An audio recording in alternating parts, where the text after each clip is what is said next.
হ্যাঁ আমি পিছনে বসবো একদম বিহাইন্ড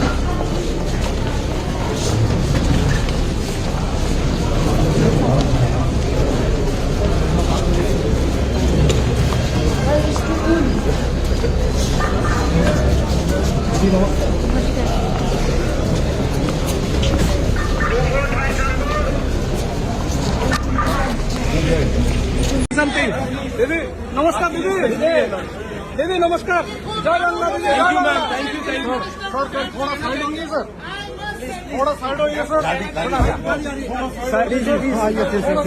सर प्लीज प्लीज थोड़ा थोड़ा Utpal sir boarded Utpal sir boarded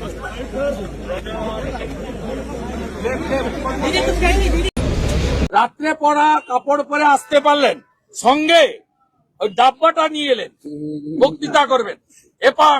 ওপাং ঝপাং আমরা সবাই বাড়ি থেকে নাকি রাত্রে পড়া কাপড়টা পরে বেরিয়ে এসেছেন কিন্তু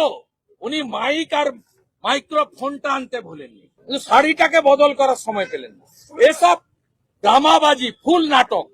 বাংলার মানুষ দেখছে জানে উনি একটাও সত্য কথা বলেন না তিনি যদি সাধারণ কনস্টেবলের দিকে তেড়ে যান তাহলে তারা ওখানে দাঁড়িয়ে থাকতে পারে না তারা নারীদের সম্মান এবং মুখ্যমন্ত্রীর পদমর্যাদা এখানকার পুলিশ নয় এরা এলওপির মানে জানে না কিন্তু দিল্লির পুলিশ একজন 3 বারের মুখ্যমন্ত্রী এবং একজন প্রবীণা মহিলা তাকে সম্মান দিয়ে সরে গেছে ওনাকে ওই কাজই করতে হবে এটাই প্র্যাকটিস শুরু করেছেন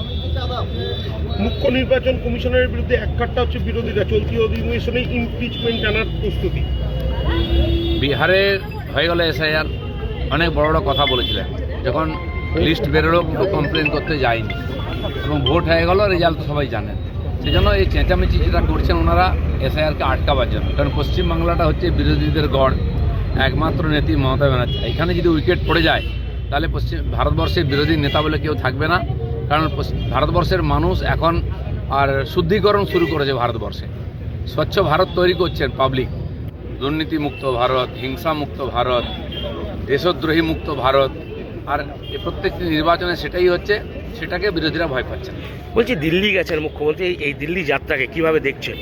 দিল্লিতে অনেকবার গেছেন উনি তো আমাদের বাংলায় একটা কথা আছে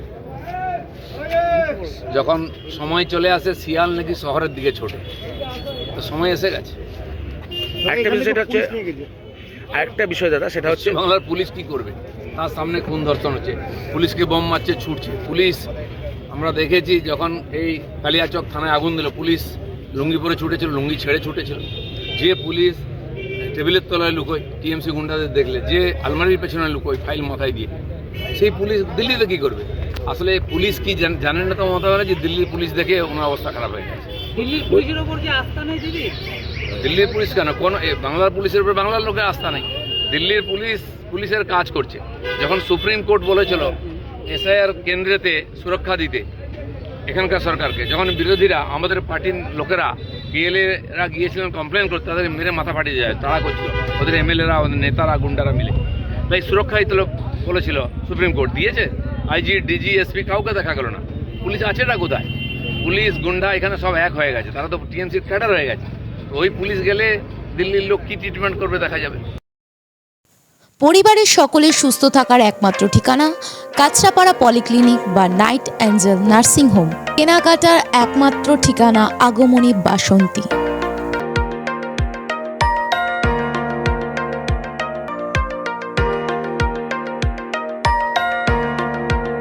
এখানে আমাদের সব থেকে মানে এখানে আশেপাশে দেখছি একটু খাবার একটু অসুবিধা হচ্ছিল তো আমি দেখলাম কি এখানে একটা ছোট্ট একটা চায়ের দোকান করবো তারপরে চায়ের দোকান থেকে ভাবছি ছোট একটা ধাবা করে দিই ছোট ধাবা থেকে দেখছি এবার একটু সাজিয়ে এই আস্তে আস্তে করতে করতে এইভাবে হয়ে যাবে আমি নিজেও ভাবতে পারিনি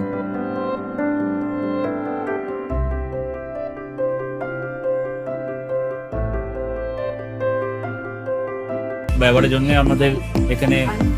কার পার্কিং থেকে নিয়ে গেস্ট খাবার থেকে নিয়ে বাড়ি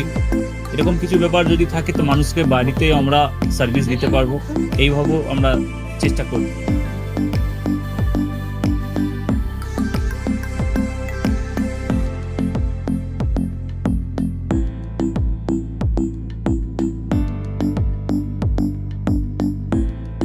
একদম সাধারণ, বাইরে থেকে অনেক চিপ বেস্টের মধ্যে খাওয়াটা কোয়ালিটিটা সবসময় পাবেন। একবার আমি মানুষকে একবারই বলবো কি একবার আমাদের কাছে এসে একবার টেস্ট করে যাবেন। দুপুরবেলা থেকে আরম্ভ আমাদের খাওয়া, থালা, বেঙ্গলি থালা, চাইনিজ ফুড সবই আছে, একবার এসে টেস্ট করে যাবেন।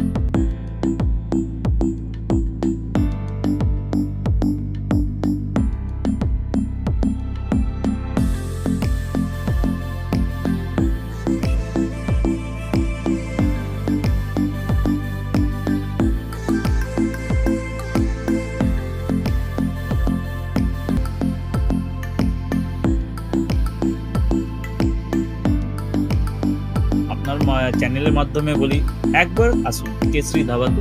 দেখে নিন। আমার নাম রঞ্জন কেশরী।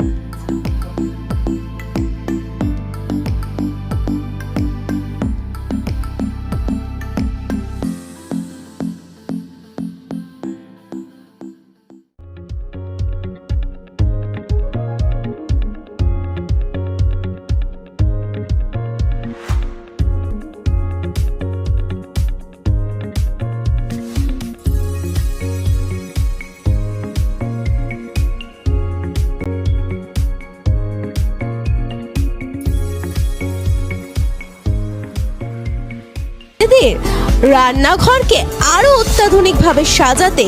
সমস্ত কিছু পেতে চলে আসুন নৈহাটি গৌরীপুর চৌমাথা বাজার কেশরী লাইট হাউস।